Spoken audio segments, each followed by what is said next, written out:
Welcome back to the channel, guys. This is VIN 1650 and it is a 2016 1J7, which is atomic silver, so like the goldish silver with LA30 red interior, for sale at Motor Cars of Chicago, not to be confused with Chicago Motor Cars. By all means, please Google the reviews on this dealer because I would call them mixed reviews. This is for sale here in the middle of July 2026 with 20,700 miles for $75,000. Production statistics. So 328 out of the 2,348 cars were atomic silver for the US 49 and 167 had LA30 red interior. 7.07% of all of the US 49 production was this color combo, so like a 4 or 5 out of 10. You're gonna see quite a few of them, but it's not exceptionally rare.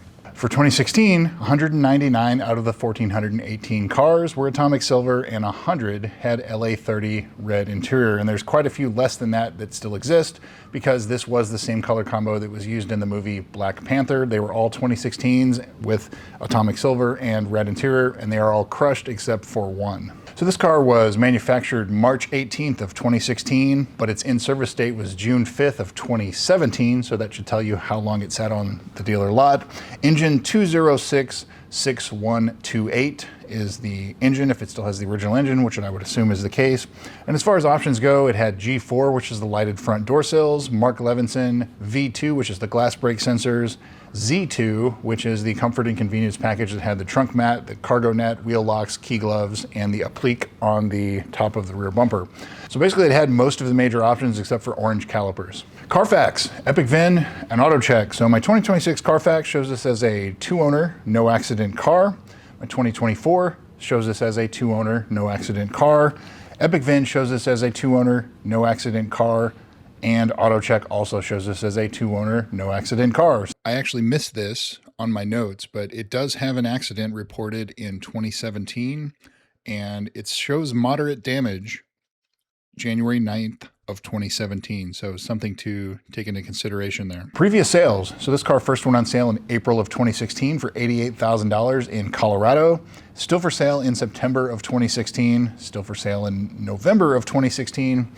Still for sale in April of 2017, and it finally sold in June of 2017, so about a year and 2 months for sale. So these dealers didn't want to discount them when they were new, especially this dealer in Colorado. See a lot of them where they sit around like this.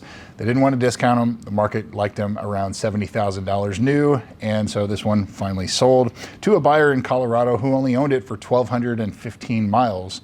And then it was for sale in January of 2018, $61,000, so pretty good hit there. 1,215 miles in Colorado at CarMax. And it sold in March of 2018, so less than 2 months for sale, to a buyer in Indiana. And they owned it for about 8 or so years, a little longer than 8 years. And it ended up at this dealer in Chicago, 20,700 miles for $75,000. So now into the photos.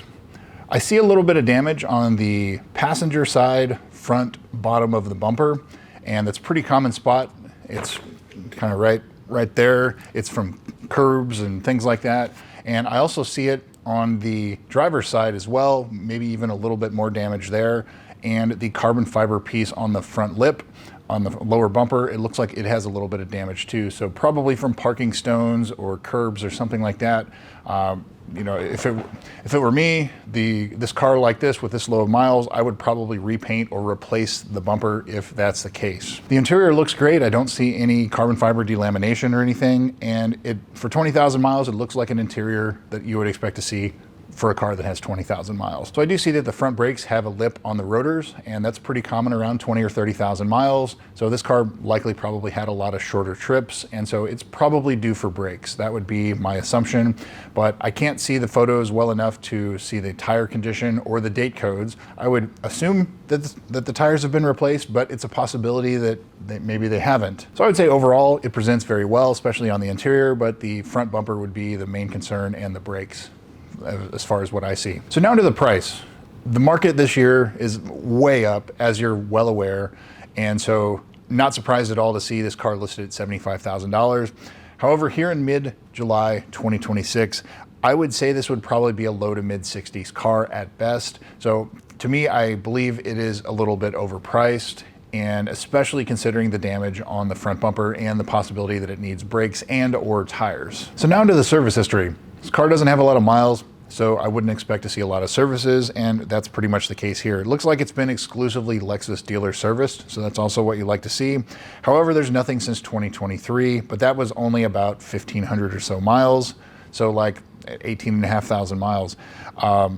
I would expect that it probably needs at least at a minimum an oil change, unless the selling dealer has done that, or maybe it was done outside of a Lexus dealer. First entry of note was October of 2016 when it was still not sold. They did some paint touch-ups. It didn't say what or where, most likely delivery damage from removing it off the truck or something like that, but that's the case. October of 2018, the JLB recall was done, so most of these cars have that done. Good to see. And otherwise it's just oil changes. And the last oil change was at 18,500 miles in March of 2023. So a little over 2 years ago and 1,800 miles or so.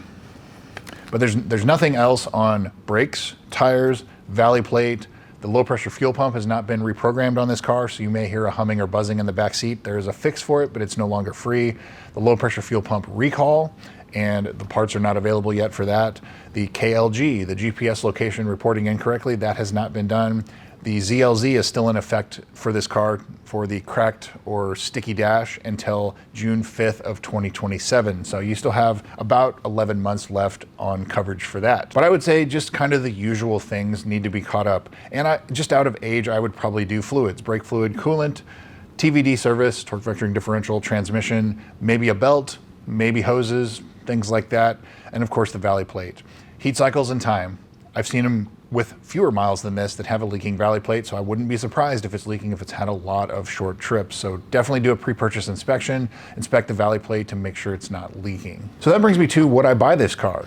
I think if it was a lot cheaper, it would be a pretty decent deal. And I think that as I said, the low 60s, considering you're going to have to replace or repaint the front bumper. And a note on that, with atomic silver, it is a very difficult color to paint match. So if you're going to buy this car and replace or repair or repaint the front bumper, make sure you find a really good painter, because it will make all the difference on a color like this. It's a very difficult color to match. But plan on brakes, maybe tires. So factor that into your purchase price, and the purchase price goes down a little bit more. So that's why I said I think this car, it feels overpriced to me considering what it needs and just in the general market. If it needed nothing, it's a little bit overpriced. So that's what I've got for you guys. VIN 1650. Do your research on this dealer too. Thanks again for watching. We'll see you soon.